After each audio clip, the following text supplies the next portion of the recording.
Hello friends, welcome to your next lecture of 12th Economics Chapter 2 Utility Analysis. Utility analysis का अभी तक हमने 6 से 7 सेशंस देखे हैं और इन सारे सेशंस में मिला के हमने बहुत सारी चीज़ें कवर की है, जैसे यूटिलिटी के फीचर्स, टाइप, कंसेप्ट, उसके टोटल एंड मार्जिनल यूटिलिटी, उनका relation, law of diminishing marginal utility, उसके अजम्पशंस, ये सब देखने के साथ साथ जो रिलेवेंट कंसेप्ट है जो सिलेबस में नहीं थे बट थोड़े से कनेक्टेड थे, तो वो एक्स्ट्रा चीजें भी हमने देखी, जैसे normative, positive, then consumer surplus का थ्योरी। ये सारी चीजें पिछले सेशन में मैंने रिवाइज करवाई थी और इस सेशन में और उसके उसी के साथ साथ एक क्वेश्चन भी आपको दिया था। कंज्यूमर सरप्लस का समझाने के बाद आपको एक क्वेश्चन दिया गया था और आपके जो भी डाउट्स है या इस चीज के ऊपर क्या पॉसिबल न्यूमेरिकल क्वेश्चंस आ सकते हैं वो हम आज के सेशन में देखेंगे। तो आज का सेशन एग्जैक्टली कोई नया टॉपिक नहीं लेके आएगा, बट जो पिछले टॉपिक है उनकी क्लियरिटी और बेटर करेगा। तो ये सेशन आप अच्छे से देखिए सो दैट अभी तक का जितना भी पार्ट हमने पढ़ा हुआ है इस चैप्टर का वो हमारा आसानी से खत्म हो जाएगा और फिर उसके बाद 3 या 4 मैक्सिमम सेशंस एंड देन आपका ये चैप्टर कंप्लीट होगा। सो सबसे पहली चीज जो आज हम कवर करेंगे वो है न्यूमेरिकल क्वेश्चंस। फिर उसके बाद जो यूजुअल कुछ इंटरेस्टिंग डाउट्स आए हैं स्टूडेंट्स की तरफ से, वो सारे डाउट्स, एंड देन जो लास्ट मैंने क्वेश्चन पुट किया था कि एक लॉ ऑफ डीएमयू जो के हिसाब से एक शेड्यूल मैंने आपको बनाया था और मैंने बोला था कि आपको ये चेक करना है कि ये शेड्यूल सही है या नहीं है, तो ध्यान रखना है। अब सबसे पहले एक पीडीएफ जो रहेगी आपको जिसमें न्यूमेरिकल क्वेश्चंस है, ये यूटिलिटी का कोई पर्टिकुलर शेड्यूल ये आपके सामने रखा गया है। इसका जो है न्यूमेरिकल क्वेश्चंस, ये जो पीडीएफ में मैंने शेड्यूल्स बनाए हैं, इसकी भी लिंक लेक्चर के डिस्क्रिप्शन में, जो डिस्क्रिप्शन रहेगा वहाँ पे अवेलेबल रहेगा, वहाँ से आप ये ले सकते हो। अब ये शेड्यूल अगर आप देखते हो, ये न्यूमेरिकल क्वेश्चंस के लिए मैंने बनाया हुआ है। अब आप यहाँ देख सकते हो 3 कॉलम्स दिए हैं, number of units, total utility, marginal utility. तो 0, 1, 2, 3, 4, 5 ऐसे 12 यूनिट्स है, टोटल दिया है, मार्जिनल दिया है। अब याद रखना इस टाइप के न्यूमेरिकल क्वेश्चंस 12th स्टैंडर्ड के एग्जाम में आना थोड़ा मुश्किल है, क्योंकि पहले भी ये पार्ट सिलेबस में था, कभी न्यूमेरिकल क्वेश्चंस वहां आए नहीं। बट आप में से जो भी स्टूडेंट आगे सीए, सीएस या सीडब्ल्यूए फाउंडेशन वगैरह करना चाहता है, सीएमए फाउंडेशन, उनके लिए ये बहुत ज्यादा रिलेवेंट रहेगा। और साथ ही साथ में हो सकता है, पता नहीं, अभी तक नहीं पूछा इसका मतलब पूछेंगे ही नहीं, ऐसा नहीं है। इस बार क्वेश्चनिंग जो है, मतलब लास्ट ईयर जो नया सिलेबस इंट्रोड्यूस्ड हुआ है उसमें जो क्वेश्चनिंग है वो थोड़ी इंटरेस्टिंग बनाई और बेटर बनाई है, तो हो सकता है कि न्यूमेरिकल बेस्ड भी आपको कोई क्वेश्चंस पूछे जाए, तो प्लीज ये ध्यान से समझ लेना ना। अब यूजुअली होता ऐसा है कि ये तो बहुत बड़ा टेबल है, यूजुअली ऐसा होता है कि इसमें से कोई 2 या 3 चीजें ढूंढने के लिए बोली जाती है। जैसे अभी यहाँ पे कुछ मिसिंग फिगर्स है, तो अगर आप यहाँ ध्यान देते हो तो इस टेबल के अंदर नंबर ऑफ यूनिट्स वगैरह के बाद, अब जैसे यहाँ पे क्वेश्चन मार्क है, यहाँ ए है, बी, सी, डी, ई, एफ, जी, एच, आई, जे, के, एल। अब ये इतने सारे मिसिंग फिगर्स हैं और इनमें से यूजुअली टेबल देके 2 या 3 पूछे जा सकते हैं। हम तो सारे ही कैलकुलेट कर लेंगे, हमें वो सीखना ही है।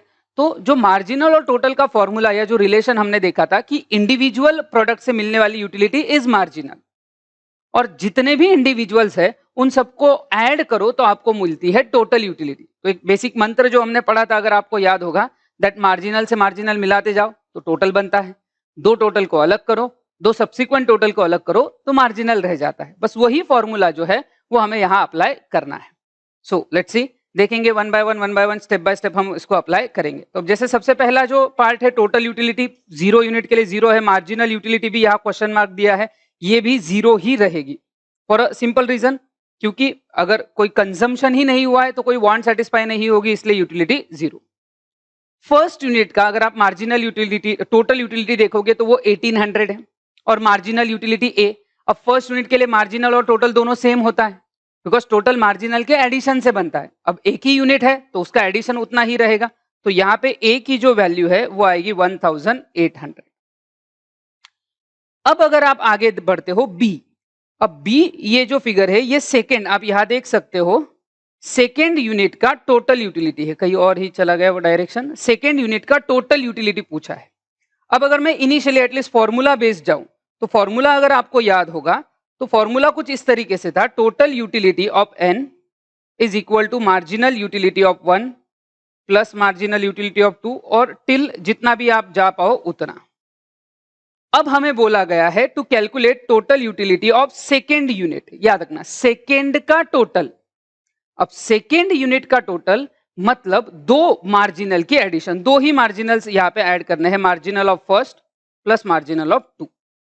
तो अब हम यहां पे अगर देखते हैं तो हमारे पास दोनों के मार्जिनल हमने निकाले हुए, मतलब ए वाला फिगर 1800 निकाला है, दूसरा 1600 दिया है। तो बेसिकली बी का जो वैल्यू आएगा वो आएगा 1800 प्लस 1600। तो अगर इसकी हम टोटल करते हैं तो वो आता है 3400। तो जो बी का वैल्यू है वो आएगा 3400। दैट इज सेकेंड यूनिट का टोटल, दो मार्जिनल को ऐड करके। अब थर्ड पॉइंट पे अगर हम देखते हैं जहां सी वैल्यू आपको निकालने के लिए बोली है, C value is basically marginal utility of third unit. Third का मार्जिनल निकालने के लिए बोला है। अब जैसे टोटल का एक क्वेश्चन हमने फॉर्मूला बेस देखा, वैसे मार्जिनल का भी देख लेते हैं। मार्जिनल यूटिलिटी का फॉर्मूला अगर याद होगा तो marginal utility of n equals to total utility of n minus total utility of n minus one. तो मार्जिनल यूटिलिटी जो है वो थर्ड यूनिट का निकालना है, तो n is 3, total utility of 3 minus total utility of 3 minus 1। Now 3 minus 1 मतलब पिछले वाले का total will be 2। So total utility of third minus total utility of second, ये आंसर जो है ये आपको थर्ड यूनिट की मार्जिनल यूटिलिटी देगा। याद रखना आप में से बहुत सारे लोग हो सकते हैं जो कैलकुलेशंस में थोड़े क्विक है, तो वो ऑलरेडी फटाफट ये आंसर्स निकाल चुके होंगे, बट हम स्टेप बाय स्टेप जाने की कोशिश करेंगे सो दैट एक एक क्वेश्चन तो भी हम स्टेप बाय स्टेप जाएंगे, सो दैट जिसको थोड़ा सा भी प्रॉब्लम लग रहा है वो फॉर्मूला में वैल्यूज पुट करके आंसर्स निकाल सकता है। तो आगे बढ़ते हैं, थर्ड का टोटल देखते हैं कितना दिया हुआ है आपको यहाँ पे 4800, और माइनस आपको करना है सेकेंड, तो 4800 माइनस 3400। अब इसका आंसर अगर हम निकालेंगे तो वो आएगा 1400। तो इसका जो आंसर है सी का, सी इक्वल्स टू 1400। लाइक दिस हम ये सारे नंबर्स कैलकुलेट कर सकते हैं। अब अगला देखते हैं डी। डी इज फोर्थ का टोटल यूटिलिटी। याद रखना सेकेंड कॉलम टोटल यूटिलिटी का है, फोर्थ का टोटल। अब फोर्थ का टोटल कैसे निकालेंगे, सबका मार्जिनल ऐड करेंगे 4 तक का। अब अगर हम थोड़ा सा ध्यान देते हैं तो यहाँ पे ये ध्यान रखना, ये जो 4800 है ये 3 का टोटल है, तो उसमें चौथे का मार्जिनल ऐड कर दो। मतलब आपको बहुत ज्यादा बड़ा फॉर्मूला में जाने की जरूरत नहीं पड़ेगी। अगर या इवन मैं इसको पुट भी करूं, total utility of fourth is equal to marginal utility of 1 plus 2 plus 3 plus 4। अब अगर हम थोड़ा सा दिमाग अप्लाई करें तो यहां पे ये जो 3 है, mu1 plus mu2 plus mu3, 3 का मार्जिनल मतलब 3 का टोटल वो हमारे पास ऑलरेडी है, दैट इज 4800। तो आपको पूरे तीनों का वापस लेके एक एक एडिशन करने से अच्छा है इमीडिएटली शॉर्टकट आंसर मिल जाएगा 3 का टोटल, फिर उसमें मार्जिनल ऐड करो चौथे का 1200, तो आपको आंसर मिल जाएगा दैट इज 6000। तो इस तरीके से भी हम थोड़ा सा दिमाग अप्लाई कर सकते हैं और यहाँ पे ये आंसर निकल सकता है। आप रेगुलर तरीके से गए, इन चारों मार्जिनल्स की एडिशन अगर की आपने 1800, 1600, 1400 प्लस 1200, तो भी 6000 आएगा। डायरेक्टली थर्ड की टोटल में फोर्थ का मार्जिनल ऐड कर दो, क्योंकि टोटल ऑफ फोर्थ मतलब 4 मार्जिनल के एडिशन, जिसमें से 3 का आंसर ऑलरेडी हमारे पास पहले ही है, तो बस एक ऐड करके आपको आंसर निकाल सकते हो। देन फिफ्थ में आते हैं, तो ई पॉइंट जो दिया है वो है मार्जिनल यूटिलिटी। आपको मार्जिनल यूटिलिटी निकालना है फिफ्थ का। फिफ्थ का मार्जिनल कैसे निकलेगा, total of fifth minus total of fourth. तो फिफ्थ की टोटल है 7000, उसमें से माइनस करो 6000, तो आंसर आपको इजीली मिल जाएगा 1000।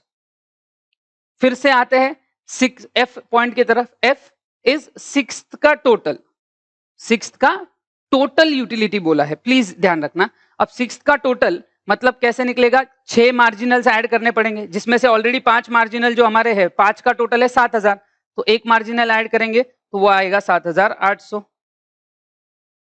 फिर जी पॉइंट, जी पॉइंट क्या बोला है उन्होंने, marginal utility of 7th unit. अब 7th का मार्जिनल कैसे निकलेगा? Total of 7th minus total of 6। तो टोटल कितना है? 8400 माइनस 7800, तो ये आ जाएगा आपके लिए 600।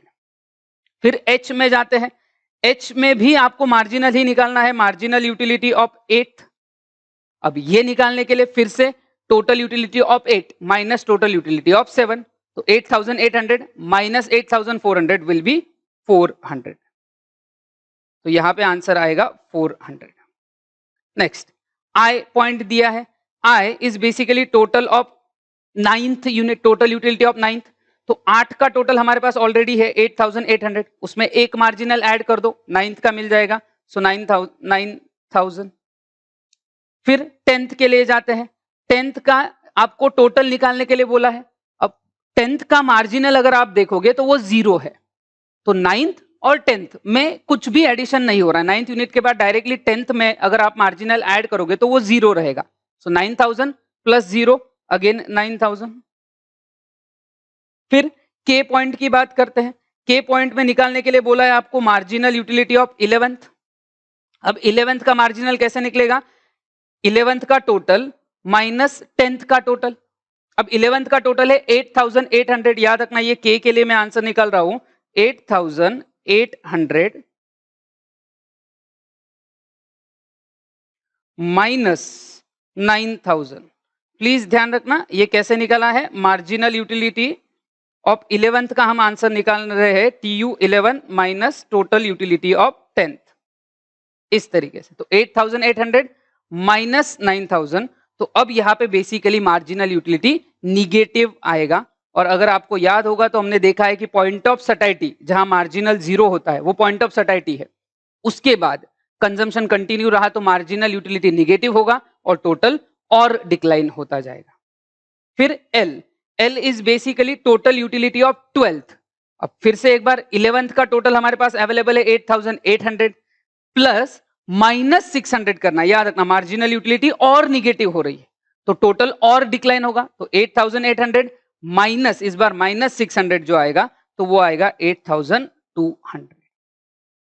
और इस तरीके से डीएमयू के बेसिस पे या रिलेशनशिप बिटवीन टोटल और मार्जिनल यूटिलिटी के बेसिस पे आपको टेबल दिया जा सकता है और दिए हुए टेबल पे आपको क्वेश्चंस पूछे जा सकते हैं कि सर्टन, जैसे अभी यहाँ पे कुछ मिसिंग फिगर्स रखी गई A, B, C, D etcetera, तो वैसे आपको ये आंसर्स मिल सकते हैं। नेक्स्ट, फिर आगे बढ़ते हैं। न्यूमेरिकल क्वेश्चन में जैसे डीएमयू के था वैसे ही कंज्यूमर सरप्लस का जो पर्टिकुलर पार्ट है उसमें भी आपको ये कैलकुलेशंस के लिए आ सकते हैं। जैसे ये टेबल एग्जैक्टली वही है जो हमने डिस्कशंस में देखा था, वही टेबल है। तो यहाँ पे जो बेसिक क्वेश्चन आ सकते हैं बेसिकली, तो वो कैलकुलेशंस इंडिविजुअल आ सकते हैं। आपको पूछ सकते हैं कि एक यूनिट का कंज्यूमर सरप्लस कितना है, फर्स्ट यूनिट का कंज्यूमर सरप्लस कितना है। तो कंज्यूमर सरप्लस का अगर फॉर्मूला आपको याद होगा, it is marginal utility minus price. तो यहाँ पे आएगा वो 30 माइनस 20 10। ऐसा किसी भी यूनिट के लिए पूछ सकते हैं। तो अभी अगर मैं कैलकुलेट करूं तो यहाँ पे 8 6 4,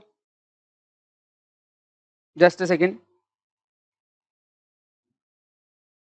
4 आता है, फिर आएगा 2, फिर 0 एंड देन यहाँ पे -2।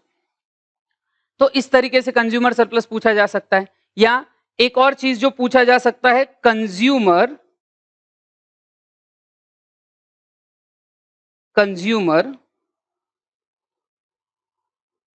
इक्विलिब्रियम कहाँ है, कंज्यूमर इक्विलिब्रियम कौन से यूनिट पे है। अब अगर आपको याद होगा कंज्यूमर इक्विलिब्रियम मतलब मैक्सिमम सेटिस्फेक्शन, तो मैक्सिमम सेटिस्फेक्शन कहां पे है, marginal utility is equal to price, और वो जो पार्ट है वो आता है 6th यूनिट के लिए। तो वहां पे आ सकता है, फिर उसका आंसर रहेगा 6th यूनिट है जहां पे कंज्यूमर इक्विलिब्रियम आएगा। इवन ऐसा भी क्वेश्चन पूछा जा सकता है कि टोटल कंज्यूमर सरप्लस कितना है, टोटल एक यूनिट का नहीं, टोटल कंज्यूमर सरप्लस कंज्यूमर को कितना मिलेगा। तो टोटल कंज्यूमर सरप्लस जो है वो इन सबकी एडिशन रहेगा। याद रखना ये वाला 7th वाला यूनिट कंज्यूमर कंज्यूम नहीं करेगा, क्योंकि कोई भी रैशनल कंज्यूमर जितना प्रोडक्ट वर्थ लग रहा है उससे ज्यादा पे नहीं करेगा, तो वो 6 ही यूनिट खरीदेगा। तो ये 6 यूनिट मिला के उसका सरप्लस कितना आता है, तो उसका आंसर है 30। ये भी हमने देखा हुआ था एक्सप्लेनेशन में, 10 + 8 + 6 + 4 + 2 ऐसा। इसको थोड़ा और चेंज भी किया जा सकता है, मतलब टेबल ऐसा देंगे, टेबल ऐसा दे देंगे और बोलेंगे इफ, ध्यान से सुनना question, if price, if price changes to ₹24 per unit, 24 per unit, now अब इक्विलिब्रियम कहाँ आएगा? अब प्राइस चेंज हो गई, 20 रुपए के हिसाब से शेड्यूल दिया, बट बोला कि अगर ये 20 नहीं 24 रुपए है तो कंज्यूमर इक्विलिब्रियम कहाँ आएगा?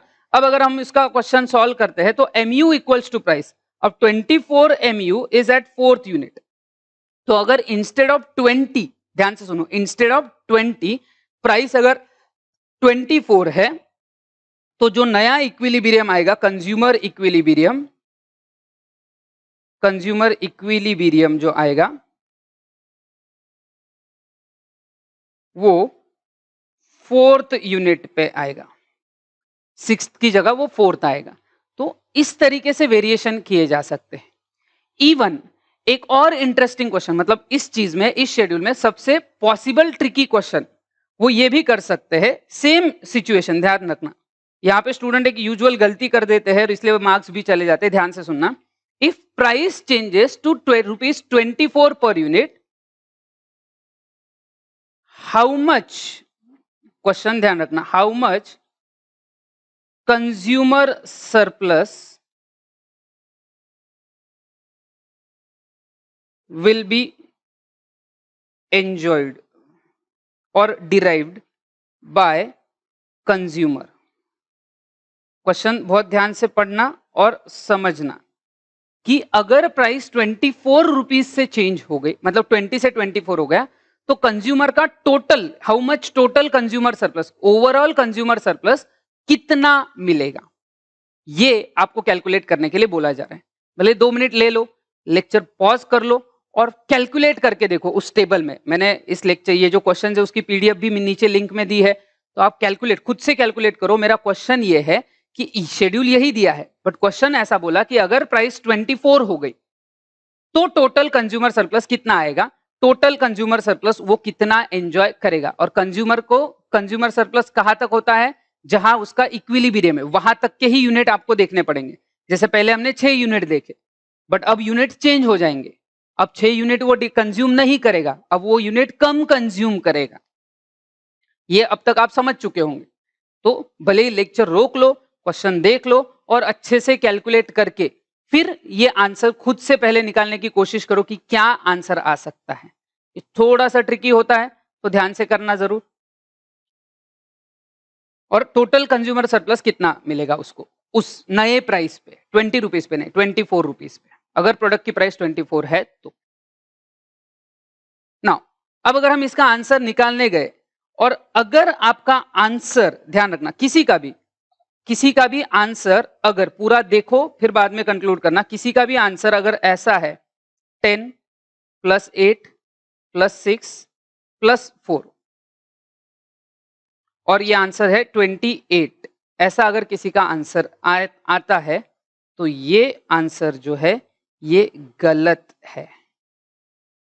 बहुत सारे स्टूडेंट्स ने क्या किया होगा, या बहुत बार स्टूडेंट क्या करते हैं कि नया कंज्यूमर इक्विलिब्रियम कहां पे है, 4th यूनिट। कंज्यूमर कितने यूनिट कंज्यूम कर रहा है, 4, टेबल तो दिया है, सीधा सीधा इन चारों का एडिशन कर लिया कि 10 + 8 + 6 + 4, इतना एडिशन कर लिया, दैट्स इट। और वो आंसर जो आया 28 कि ये कंज्यूमर सरप्लस है, ऐसा वो, ये कंज्यूमर सरप्लस 28 है ऐसा निकाल के खत्म कर देते हैं। अब ये बहुत बड़ी गलती है।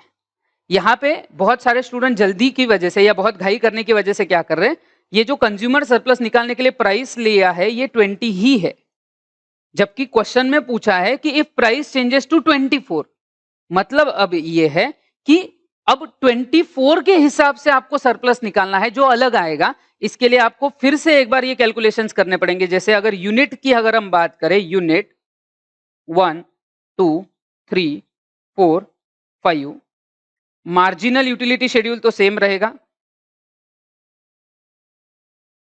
30, 28, 26, 24, 22। मैं फिफ्थ के आगे नहीं ले रहा हूं, उसका काम भी नहीं आएगा। प्राइस बदल गई है, ये भूलना मत। तो प्राइस जो हो गई है, हमारे क्वेश्चन में हमने प्राइस चेंज 24 देखा है।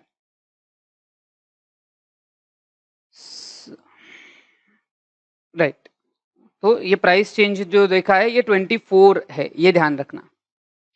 अब अगर हम कंज्यूमर सरप्लस निकालते हैं, जो आखिरी कॉलम है which is marginal utility minus price, so यहां आएगा 6, यहां आएगा 4, 2, 0। अच्छा, डेल्टा हो गया, कोई बात नहीं, ये होगा 0।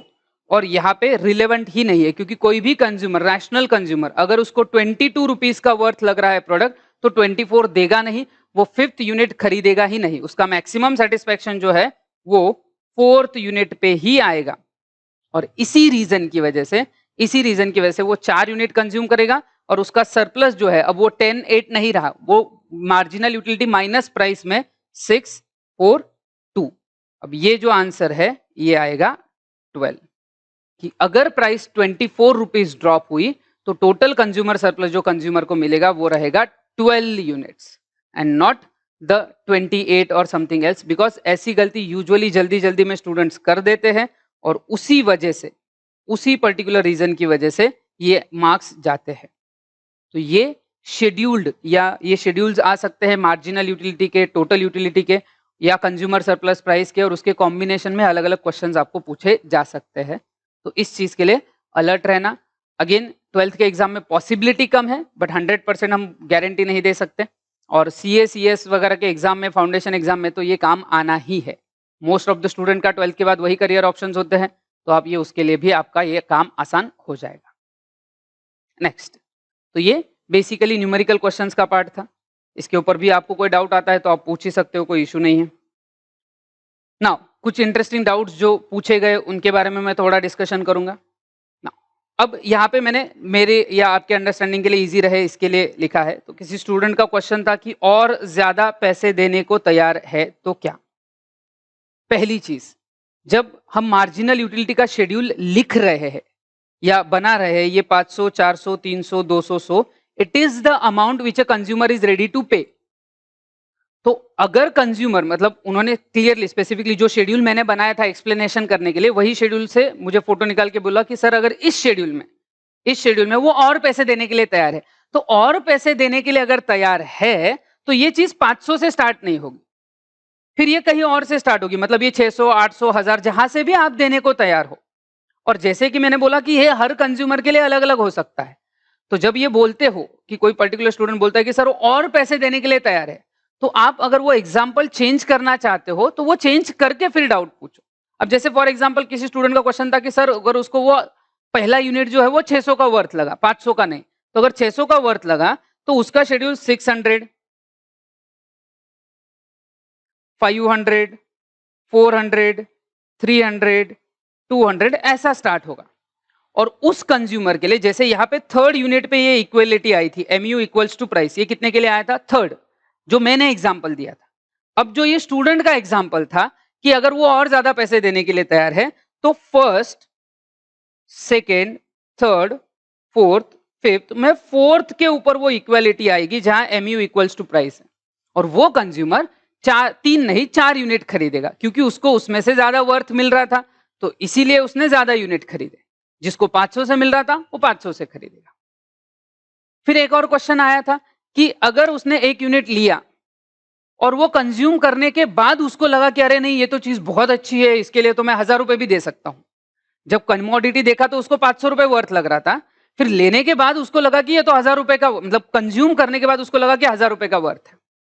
पहली चीज, एक तो अगर कंज्यूमर रैशनल है तो उसको सही गलत क्या है, उसको क्या पसंद है, कितना पसंद है, ये सबका नॉलेज है।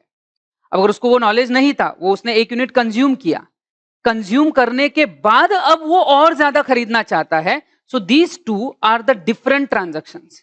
ये दोनों सेम ट्रांजैक्शन नहीं है, सिचुएशन बदल चुकी है। पहला यूनिट कंज्यूम करते वक्त जब उसको लगा, याद रखना कोई प्रोडक्ट था, नया था, ऐसा हो सकता है कोई नया प्रोडक्ट है और कंज्यूमर को, और रियल लाइफ में हो सकता है कि कंज्यूमर को लगा कि ये शायद 500 रुपए का वर्थ है, उसने वो खरीदा, यूज किया, यूज करने के बाद उसको लगा यार ये चीज तो बहुत गजब है, इसके लिए तो 1000 रुपए भी दे सकते हैं। फिर क्वेश्चन ये था कि सर पहले वाले के लिए 500, अब दूसरे वाले के लिए 1000, मार्जिनल यूटिलिटी तो बढ़ रहा है।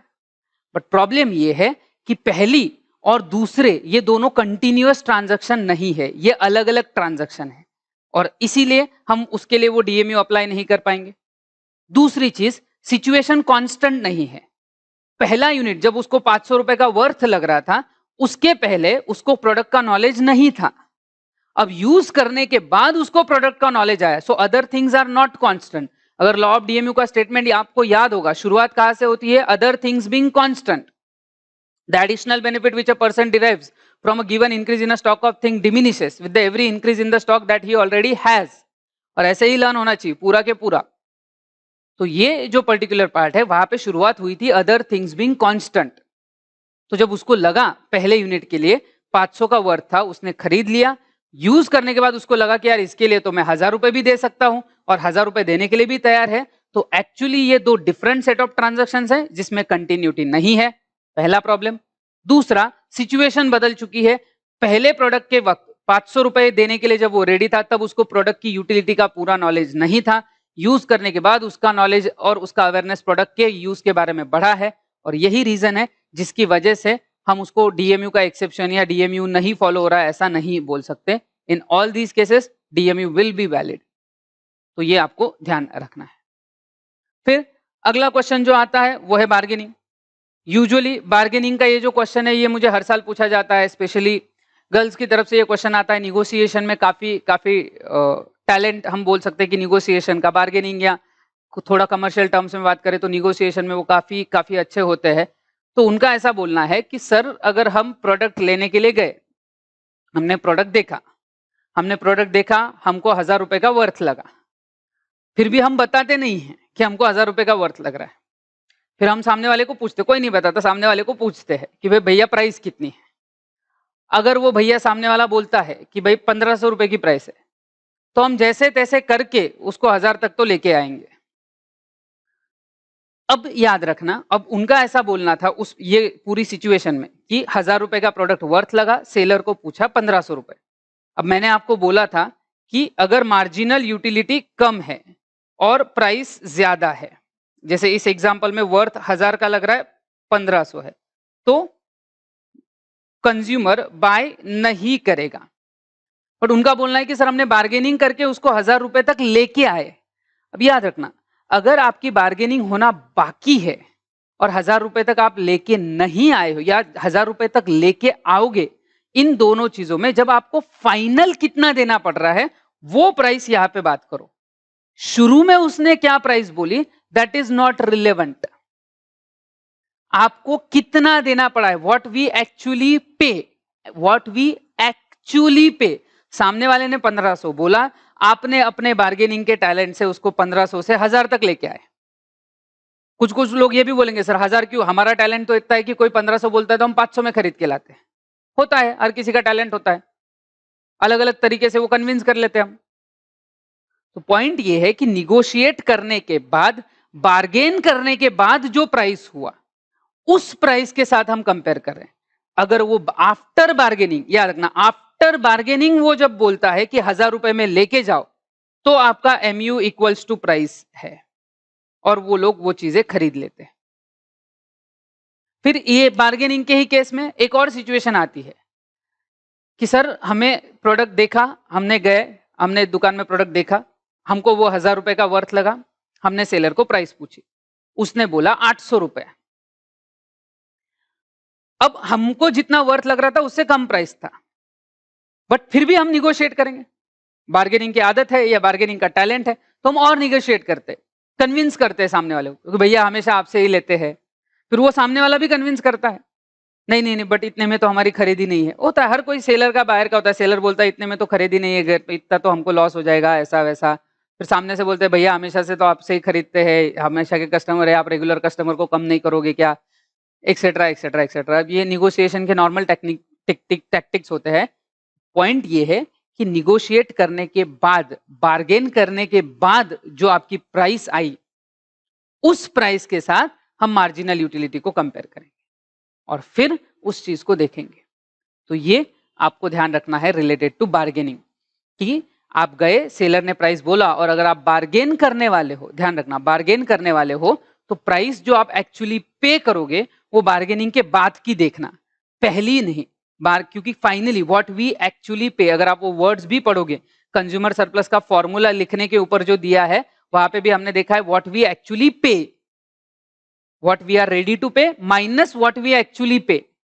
तो वो एक्चुअल में पे करना मतलब बार्गेनिंग के बाद वाला अगर प्राइस है तो उस प्राइस के साथ फिर आप ये कंपेयर करना, तब जाके ये सही से एप्लीकेबल रहेगा। अगर आप उसके पहले का ही अप्लाई करने की कोशिश करोगे तो फिर वो गलत होगा। बिकॉज अगर आप बार्गेन करके कम करवाने वाले हो और थोड़ा बहुत कम होने वाला है तो फिर वो आप एक्चुअल में पे करोगे बार्गेनिंग के बाद वाला, पहले वाला नहीं। तो ये ध्यान रखना। फिर एक और इंटरेस्टिंग क्वेश्चन आता है कि सर हेयर कट अगर हमको करवाना है तो अगर हम हेयर कट करवाने जाते हैं तो सपोज हमने गए हेयर कट करने, जो भी पर्सन थे उनको बोला कि कोई अच्छा सा हेयर कट कर दो, हमें तो कुछ पता नहीं था, उन्होंने अच्छा हेयर कट करवा के दिया, बहुत अच्छा दिख रहा था और बहुत स्मार्ट वगैरह वगैरह वगैरह हम दिख रहे थे। अभी फिलहाल तो बंद है बट ऐसा हुआ। अब सर हमको वो हेयर कट बहुत ज्यादा पसंद आया, मतलब वो इतना अच्छा कि बहुत ही स्मार्ट दिख रहे थे, मतलब वो इतने स्मार्ट दिख रहे थे कि बिफोर आफ्टर में आपकी फोटो लगा सकते हैं। ये एक्चुअल क्वेश्चन है, जेन्युइन क्वेश्चन है किसी स्टूडेंट का कि हमने वो हेयर कट के लिए 200 रुपए दिए और 200 रुपए देने के बाद वो इतना अच्छा हेयर कट उसने बना दिया कि डायरेक्ट बिफोर आफ्टर में हमारी फोटो लग सकती है, यहाँ कुछ नहीं और वहां मॉडलिंग करने जा सकते, इतना अच्छा हेयर कट कर दिया। फॉर एग्जाम्पल कर लिया, हो सकता है एक्सपर्ट लोग होते। अब वो हमको इतना अच्छा लगा कि जैसे फॉर एग्जाम्पल इतने अच्छे हेयर कट के लिए हम शायद 500 रुपए भी दे दे, रेडी टू पे। बट एक्चुअल उसका जो प्राइस पे किया, एक्चुअली पेड 200 रुपए। तो यहां पे 300 रुपए का हम बोल रहे कि सरप्लस हो गया। मार्जिन रेडी टू पे मार्जिनल यूटिलिटी, एक्चुअली पे price, MU minus price, consumer surplus आपको मिल गया। अब मैंने एक प्रोपोजिशन लिखा था कि अगर marginal utility is greater than price है तो बाय करेगा कंज्यूमर, उसको बाय करेगा एंड कंटिन्यू भी करेगा, बाय एंड कंटिन्यू। अब यहां पे इसका बोलना है कि सर हमको यहां सरप्लस मिल रहा है, हेयर कट तो अच्छा है, बट इसका मतलब ये तो नहीं कि हम बोलेंगे कि और बाल काट दे, ये जो है वो भी उड़ा दे, इतना मजा आ रहा है, ऐसा तो होगा नहीं। तो प्रॉब्लम ये है, hair cut is something which is not divisible. ये जो हेयर कट वाली सर्विस है वो डिविजिबल नहीं है। अगर आप एक सर्टन स्टाइल करवा रहे हो तो वो पूरा ही हेयर कट हो सकता है, आधा नहीं हो सकता।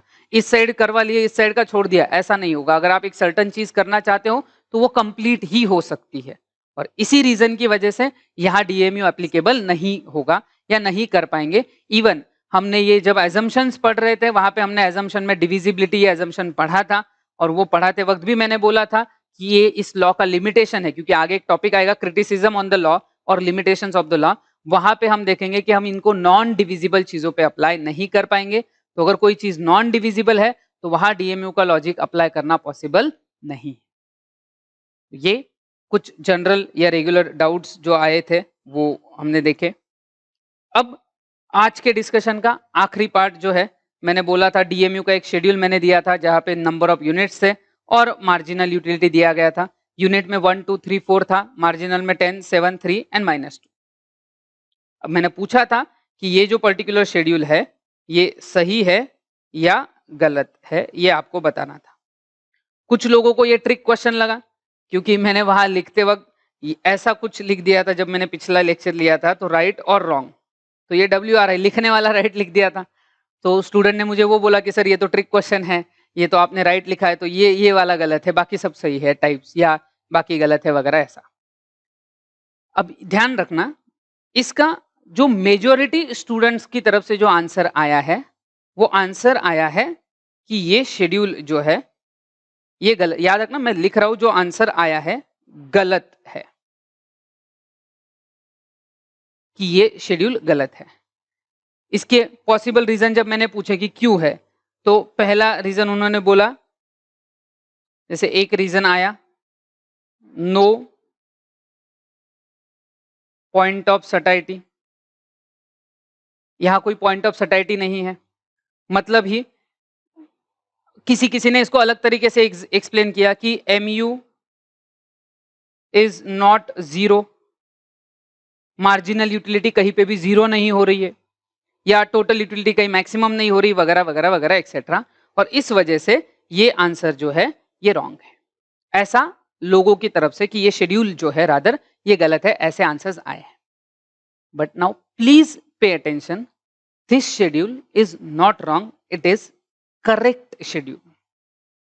अब जैसे ही मैंने ये करेक्ट बोला, पहला चीज जो आया होगा तो सिर्फ बताओ कि हमको यहाँ पॉइंट ऑफ सटाइटी कहाँ है, मार्जिनल यूटिलिटी जीरो कहाँ पे हो रही है। रुको जरा रुको, पॉइंट ये है कि अगर मैं फर्स्ट टू थर्ड यूनिट तक आता हूं, पहले से लेके थर्ड तक, तो 10, 7, 3, यहां तक तो क्लियर, यहां तक किसी को कोई प्रॉब्लम नहीं है क्योंकि यहां तक मार्जिनल यूटिलिटी डिक्लाइन हो रही है प्रॉपरली। अब प्रॉब्लम है यहां थर्ड और फोर्थ के बीच में। जो भी शेड्यूल हमने देखे उन शेड्यूल्स में हम ये देख रहे थे कि कहीं तो मार्जिनल यूटिलिटी जीरो हो रही है जहां टोटल मैक्सिमम है और पॉइंट ऑफ सटाइटी आ रहा है, और बाद में निगेटिव हो रहा है। पॉइंट ये है कि यहां पे भी पॉइंट ऑफ सटाइटी है, but the point of satiety is between third, between third and fourth unit. ये थर्ड और फोर्थ यूनिट के बीच में है। ऐसा हो सकता है, ऐसा होता है, डिविजिबल चीजों के साथ ही ऐसा होता है, और हमने देखा है कि कमोडिटीज डिविजिबल होनी चाहिए। पॉइंट ये है कि सिंपल सी बात है, अगर हम खाना खा रहे हैं, खाना खाते वक्त हम रोटी खा रहे, एक रोटी खाई, दो खाई, तीन पूरी खा ली, अब फोर्थ रोटी के 2 बाइट खाई या आधी रोटी खाई और मेरा पेट भर गया, फोर्थ का पूरा नहीं खाया, पेट भर गया, पूरा पेट भर गया, मतलब पॉइंट ऑफ सटाइटी आ गया बिटवीन थर्ड एंड फोर्थ। अब ऊपर की और आधी रोटी अगर मैं एक्स्ट्रा जबरदस्ती खाऊंगा तो मुझे डिससेटिस्फैक्शन होगा, और इसीलिए फोर्थ का जो पूरे फोर्थ का जो है वो मार्जिनल यूटिलिटी मेरे लिए निगेटिव है। थर्ड के ऊपर थोड़ा कुछ खिला दो तो मेरा वहां पॉइंट ऑफ सटाइटी आ रहा है, तो point of satiety is between somewhere here. और फिर जो लोगों का बोलना है कि सर एमयू तो जीरो हुआ ही नहीं, कहीं तो चला गया, इवन अगर हम इसको ग्राफ पे भी प्लॉट करते हैं, मतलब अगर हम इसका डायग्राम भी निकालते हैं कि यहाँ पे मार्जिनल यूटिलिटी वाई पे, यहाँ पे यूनिट्स अगर मैं लेता हूं, और यहाँ पे 1, 2, 3, 4, 5, तो यहाँ पे होगा ये कि मार्जिनल यूटिलिटी कर्व जहां से भी आएगा तो वो जो पॉइंट ऑफ सटाइटी है वो थर्ड और फोर्थ के बीच में कहीं तो भी आएगा, यहां पे वो पॉइंट ऑफ सटाइटी आएगा, एग्जैक्टली थर्ड पे ही पूरी वांट सेटिस्फाई होगी, थर्ड यूनिट पे ही पूरी वांट सेटिस्फाई होगी, या फोर्थ पे ही होगी, बीच में नहीं होगी, ऐसा नहीं होता है। इवन जैसे ये खाने के लिए बात की, पानी की भी बात कर सकते हैं, पानी पीना है, एक गिलास पिया, दूसरे गिलास में थोड़ा सा 2-3 सिप पिए और हो गया, पूरी प्यास फुलफिल हो गई। जबरदस्ती पियोगे तो डिससेटिस्फैक्शन होगा। तो ये पॉइंट आपको याद रखना है कि ये जो दिया हुआ शेड्यूल है ये करेक्ट है, यहां मार्जिनल यूटिलिटी जीरो हो रही है but between third and fourth unit somewhere, और इसीलिए हम बोल रहे हैं कि ये शेड्यूल जो है ये सही है। प्लस लॉ ऑफ डीएमयू का अजम्पशन है कि ये डिविजिबल यूनिट्स को, डिविजिबल प्रोडक्ट्स को ही एप्लीकेबल होता है, और उस डिविजिबिलिटी की वजह से हम बोल रहे हैं कि ये जो शेड्यूल है ये सही है और आप इसको फॉलो कर सकते हो। सिर्फ इतना है कि राउंड फिगर नंबर्स नहीं आएंगे। आप कोई भी टेक्स्ट बुक देखो, डाइजेस्ट देखो, या कोई भी पर्टिकुलर कोई भी रेफरेंस बुक देखो, यूजुअली क्या है, नोट्स हो, टेक्स्ट बुक हो, रेफरेंस बुक हो, इन सब में सिखाने का पर्पस होता है, और उसके लिए यूजुअली शेड्यूल्स हमेशा नॉर्मल रखे जाते हैं, राउंड फिगर रखे जाते हैं। जैसे अगर आप देखोगे तो टोटल और मार्जिनल यूटिलिटी का शेड्यूल जो हमने देखा था, जहां मार्जिनल यूटिलिटी 10, 8, 6, 4, 2, 0, राउंड फिगर रखा जाता है, इसलिए ताकि लिखने में, याद करने में आसानी हो। पर इसका मतलब ये नहीं कि ऐसी रैंडम पॉसिबिलिटीज वहां नहीं है, डेफिनेटली ऐसी पॉसिबिलिटीज है। ये शेड्यूल सही है, यहाँ पॉइंट ऑफ सटाइटी जो है वो है between third and fourth unit. अब उसमें एग्जैक्टली कहा है वो तो कंज्यूमर पे डिपेंड करेगा कि कहा है, बट इस शेड्यूल के हिसाब से वहां वो पॉइंट ऑफ सटाइटी आता है। ये आपको ध्यान रखना है। सो ये सारे डिस्कशंस हमने कर लिए अभी तक के सेशंस के। फिर इसके बाद exceptions of the law of DMU, फिर उसके बाद criticisms on the law, significance and relation between marginal utility and price. ये टॉपिक, इतने ही टॉपिक बच जाएंगे। तो यहाँ से आगे 3 या एट द मोस्ट 4 सेशंस होंगे और उसमें आपका ये चैप्टर कंप्लीट हो जाएगा।